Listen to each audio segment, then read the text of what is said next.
What's going on? It's Jeff Newport from chasingstrength.com. And in today's video, we are going to cover the 3 steps necessary for losing fat using your kettlebells. Okay.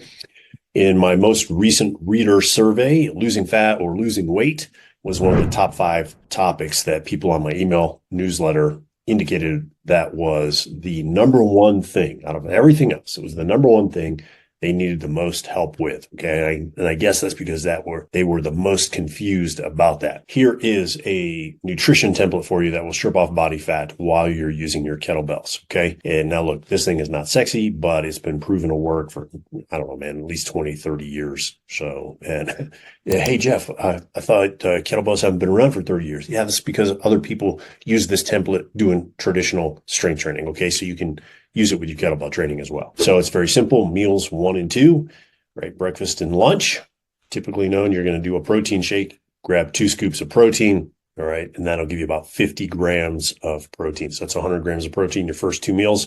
And then meal 3 for dinner, you're going to do a solid meal, not a shake. You're going to do meat, chicken, fish, so a solid protein source, and then some kind of starchy carbohydrate, rice, potato, pasta, and then some veggies, okay, green veggies. If you do that and you follow it and you don't complain about it, you're guaranteed to drop some body fat, okay? Now, on to the matter at hand. How do you drop body fat? What are those 3 steps with your kettlebells that you need to be doing, all right? Before I share the actual 3 steps with you, let me just explain to you how I discovered these 3 steps and why they're important, okay? Because it's counter to most of what you've heard, if not all of what you heard. So back when I was a whelp, about 23 years old, I was stuck between weight classes in my sport of choice, which was Olympic lifting. I didn't want to give away any strength, and I was supposed to compete in the 99 kilo category, which is 218 pounds. But instead, I wanted to compete in the 91 kilo category, which is right around 200 point something pounds. Okay. I was currently working at Rutgers University at the time, and some of the Rutgers wrestlers had hired a local chiropractor, a guy named Dr. Tom Balala, to help them with their nutrition. And this was an area of specificity or specialty for him, and he had great success with it. I did the same thing that the wrestlers did. I hired Dr. Tom. Now, he wasn't just any old chiropractor, okay? And he wasn't just any old nutritionist. Dr. Tom had just won the New Jersey NPC Light Heavyweight Bodybuilding Championship. So, he knew a thing or two about losing fat and preserving muscle. But the problem or the downside was I had only given him about 3 weeks to work his magic. And I told him outright, look, man, I'm not going to do any cardio because that's going to interfere with my power output and that's going to make me weak on the platform. Dr. Tom agreed to help me, but he made no promises because I wasn't willing to fully embrace his methods. Instead, I reverse engineered a Bulgarian weightlifting inspired bodybuilding program and reapplied it to my lifts. So it was low reps, high sets, and limited rests. So there were lots of pulls, snatch pulls, clean pulls, lots of front squats, and lots of overhead work, push presses and jerks. The result? Well, I dropped from 210 pounds, about 10% body fat, to 200 pounds and about 3.3% body fat. And Dr. Tom measured those numbers through bioelectrical impedance, okay? And when he did, his jaw practically hit the floor. In fact, he had never seen anything like it. And to be honest, neither had I. So, I was ripped, shredded, and jacked. I had veins. My veins had veins. I had striations in my forearms, my legs, my shoulders, everything. It was crazy. And you're like, hey, man, if you don't have pictures, I don't believe you. Well, you're just going to have to take my word for it because this is pre-internet, pre-digital camera era. And this is when, a roll of film cost about $10 per roll, and it costs another $10 to go get it developed, right? So that's time and money that as a broke postgraduate college student, I did not have. So we're just going to have to, again, take my word for it. So that was the methodology from which I developed my kettlebell fat loss programming. And in fact, all my fat loss programming. So here is how you are going to apply that same methodology, right? Step number 1, you're going to lift heavy, and that means heavy for you, all right? Here's why. Heavy lifting uses more energy because it uses your fast twitch muscle fibers.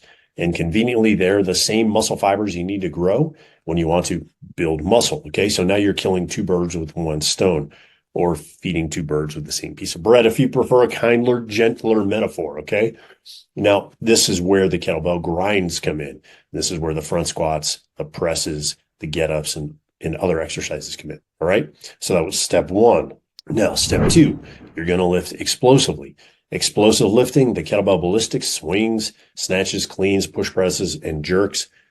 That's where the kettlebells really excel. And these types of lifts use more energy than the slow lifts or the grinds that we just spoke about. And this is why the kettlebell ballistics make you breathe hard or harder, especially when you really learn how to dial up your power and put as much effort into every rep as possible. The ballistics, the high rep, I don't want to say high rep ballistics, but the ballistics, okay, they also use those fast twitch muscle fibers that the heavy for you lifts do as well. Okay. So you're hitting those fibers from both barrels, so to speak. And again, you're using stored energy, calories, for fuel. Now, that's step number 2. Here's step number 3. And this is completely counter to most of what we see on the internet these days. Okay. And that is step 3. You are going to manage your fatigue.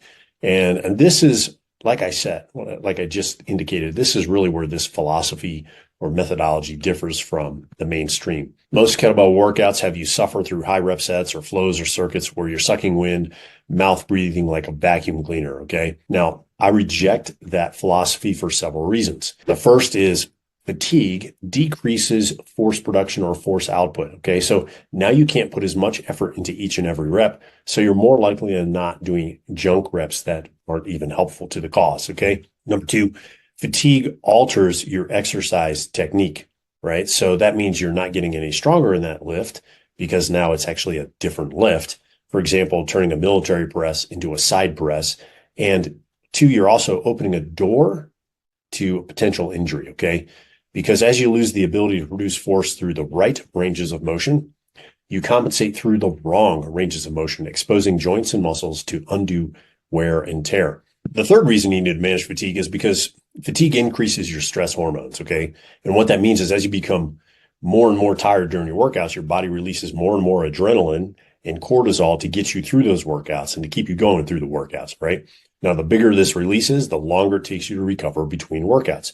And if you're already under a lot of stress, those stress hormones like cortisol are already high. So we do not want to push them higher. So these 3 steps or tenets, if you will, are why you see me recommend such low reps in almost all of my programming and why I only usually recommend higher reps, which are usually just medium reps, after you've done a bunch of work with the lower reps. So if you stick to these 3 tenets, you will get rid of body fat. Now, if you need some ideas for programming, kettlebell programs, I'll leave a link to some of my programs in the description below, and we'll leave some details about each program in the description so you can see what makes each program different from the next. Okay. So hopefully you found this video helpful.